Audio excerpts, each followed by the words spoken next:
அனைவருக்கும் வணக்கம். தெய்வீக பலன்கள் சேனல் சார்பாக தங்களை அன்புடன் வரவேற்கிறோம். இன்று நம் காணொளியில் காண விரும்புவது புனர்பூச நட்சத்திரக்காரர்கள் வணங்க வேண்டிய ஆலங்குடி ஆபத் சகாய ஈஸ்வரர் திருக்கோவிலை பற்றி இந்த காணொளியில் விரிவாக பார்க்கலாம். வாருங்கள் காணொளிக்கு செல்லலாம். மறக்காமல் ஒரு சப்ஸ்கிரைப் செய்யவும். இந்த கோவிலானது திருவாரூர் மாவட்டம் நீடாமங்கலத்தில் ஆலங்குடி என்ற ஊரில் தட்சிணாமூர்த்தி கோவில் அமைந்துள்ளது. இந்த கோவிலின் மூலவராக ஆபத் சகாயேஸ்வரர் இருக்கிறார்.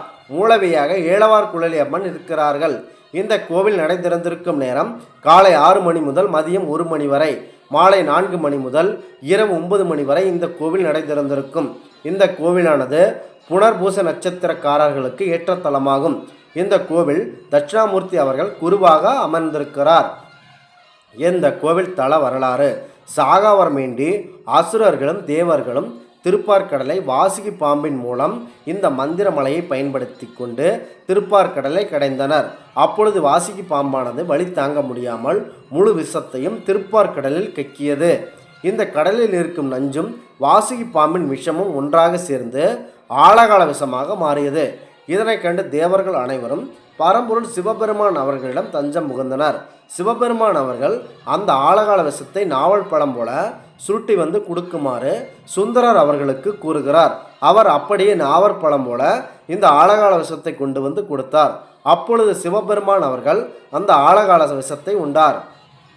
அந்த விஷமானது வயிற்று பகுதிக்கு போகாமல் தொண்டைக்குழியிலேயே பார்வதி தேவி அவர்கள் தனது கையை வைத்து தடுத்தினார். இந்த விஷம் கழுத்திலேயே தங்கியது.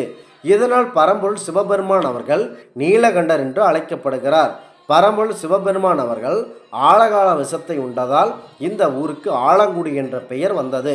மேலும் தேவர்களுக்கும் மக்களுக்கும் அந்த ஆபத்தை தடுத்ததால் இவர் ஆபத் சகாயேஸ்வரர் என்று அழைக்கப்படுகிறார். இங்கிருக்கும் ஆபத் சகாயேஸ்வரர் சுயம்புலிங்கமாக இன்று தோன்றியுள்ளார்.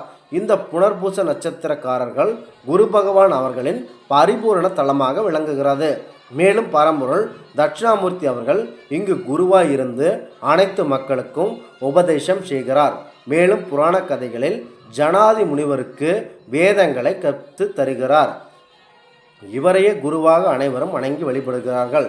இவரை வணங்கியவர்கள் விசுவாமித்திரர், அகத்தியர், காகபுஜண்டர், சுகபிரம்ம மகரிஷி, ஆதிசங்கரர் ஆகியோர் இவரை குருவாக ஏற்று வழிபாடு செய்துள்ளனர். புனர்பூச நட்சத்திரத்தில் பிறந்த கடவுள் அவதாரம்தான் ராம அவதாரம். இந்த புனர்பூச நட்சத்திரத்தில் பிறந்தவர்கள் திருமலையாண்டார், முதலையாண்டார், குலசேகர ஆழ்வார் மற்றும் எம்பார் அவர்கள் இந்த புனர்பூச நட்சத்திரத்தில் பிறந்தவர்கள். இந்த ஆலங்குடி ஆபத் சகாயேஸ்வரர் கோயிலுக்கு சென்றவுடன் நீங்கள் அங்கு இருக்கும் காலங்க மறுத்த காத்த பரம்பொருள் சிவபெருமானின் மகனான விநாயக பெருமானையை நீங்கள் முதலில் வழிபட வேண்டும். அடுத்ததாக புனர்பூச நட்சத்திரக்காரர்கள் நவகிரகங்களின் முதல்வர் குருவை நீங்கள் மனதார வழிபட வேண்டும். அவருக்கு நீங்கள் சிறப்பு ஆதாரணை பூஜை செய்ய வேண்டும். மேலும் ஏலவார் குழலி அம்மன், சனி பகவான் ஆகியோரை நீங்கள் மனதார வழிபட வேண்டும். இந்த கொடிமரத்தையும் நீங்கள் வணங்க வேண்டும். நீங்கள் இந்த குருவின் பரிகாரமாக 24 நெய் தீபங்கள் ஏற்ற வேண்டும். இந்த கோவிலை 3 முறை சுற்றி வர வேண்டும். ஒவ்வொரு முறையும் அங்கு இருக்கும் கொடிமரத்தை கீழே விழுந்து நமஸ்காரங்கள் செய்துவிட்டுத்தான் வர வேண்டும். இந்த புனர்பூச நட்சத்திரக்காரர்கள் இங்குள்ள ஆலயத்தில் உள்ள தட்சிணாமூர்த்தியை குருவாக கண்டிப்பாக ஏற்று வழிபட வேண்டும். இந்த வியாழக்கிழமைகளில் நீங்கள் இங்குள்ள குரு பகவானை நீங்கள் வணங்கினால் போதும், அனைத்து விதமான தடைகளும் நீங்கும். பொதுவாக நவகிரகங்களில் குரு பகவானுக்கு பிரதான இடம் அளிக்கப்படுகிறது. குரு பகவானுக்குடைய 5 7ஆம் பார்வை சகல விதமான நன்மைகள் மற்றும் திருமண பேறு, குழந்தை பேறு ஆகியவற்றை கொடுக்கும். இது முக்கியமாக திருமணத்திற்கு குருபலம் வருவது மிக சிறப்பாக சோதிடத்தில் பார்க்கப்படுகிறது. இந்த குரு பகவானின் குருபலம் கோடி நன்மை தரும் என்று கூறுவார்கள். பரம்பொருள் பிரம்மதேவரின் மகன்களில் ஒருவரான ஒரு முனிவருக்கு வாசுதேவி என்பவருக்கும் பிறந்த 7வது குழந்தைதான் குரு பகவான் அவர்கள். இவர் அறிவில் மென்மேலும் விளங்கவர். இவர்கள் மிக சிறந்த குரு என்று அழைக்கப்படுகிறார்கள். குரு பகவானின் பார்வை நம்மீது இருந்தால் சகல விதமான உயர்ந்த பதவிகளும், திருமண பேறு, குழந்தை பேறு, அனைத்து உயிர் பதவிகளையும் குரு பகவான் அவர்கள் அள்ளித் தருவார்கள்.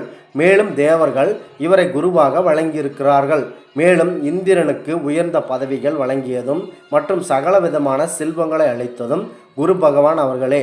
ஜாதகத்தில் குரு சரியில்லை என்றால் வியாழக்கிழமையில் குரு பரிகாரம் செய்தால் சிறந்த பலன் கிடைக்கும். அன்றைய நாட்களில் நீங்கள் உங்களுடைய ஆசிரியர்களுக்கு மற்றும் பெரியோர்களுக்கு அன்னதானம் கொடுத்து அந்த குருவின் ஆசியை பெறலாம். இந்த புனர்பூச நட்சத்திரக்காரர்கள் இந்த ஆலங்குடி ஆபத் சகாயேஸ்வரர் கோயிலில் மிகப்பெரிய வரப்பிரசாதமாக உள்ளது. இங்கே தட்சிணாமூர்த்தி அவர்கள் அனைவருக்கும் அருளாசி வழங்கி வருகிறார். குரு பகவானாக வியாழக்கிழமையில் இருந்து வரும் குரு பகவானை மனதார நீங்கள் பூஜித்து விரதம் இருந்தால் நல்ல பலன்களை தரும். திருமணமாகாதவர்களுக்கு திருமணம் நடக்கும். குழந்தை பேர் இல்லாதவர்களுக்கு குழந்தை பேர் கிடைக்கும். தன்னுடைய குரு பகவானுடைய மிக சிறந்த தலமாக ஆபத் சகாயேஸ்வரர் கோவில் திகழ்கிறது. இந்த கோவிலுக்கு இரும்புரை என்ற பெயரும் உள்ளது. இந்த கோவிலுக்கு தீர்த்தம், தலம், மூர்த்தி ஆகிய 3 சிறப்புகளையும் கொண்டுள்ளது.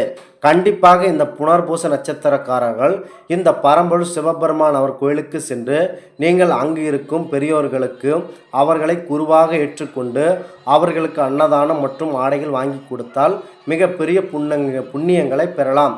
வாய்ப்பு கிடைத்தால் கண்டிப்பாக இந்த கோயிலுக்கு சென்று வாருங்கள். மீண்டும் ஒரு நல்லதொரு காணொளியில் உங்களை சந்திக்கிறோம். இந்த பதிவு உங்களுக்கு பிடித்து இருந்தால் இந்த தெய்வீக பலன்கள் என்ற ஆன்மீக சேனலை கண்டிப்பாக சப்ஸ்கிரைப் செய்யவும். மீண்டும் ஒரு நல்லதொரு காணொளியில் உங்களை சந்திக்கிறோம். நன்றி, வணக்கம்.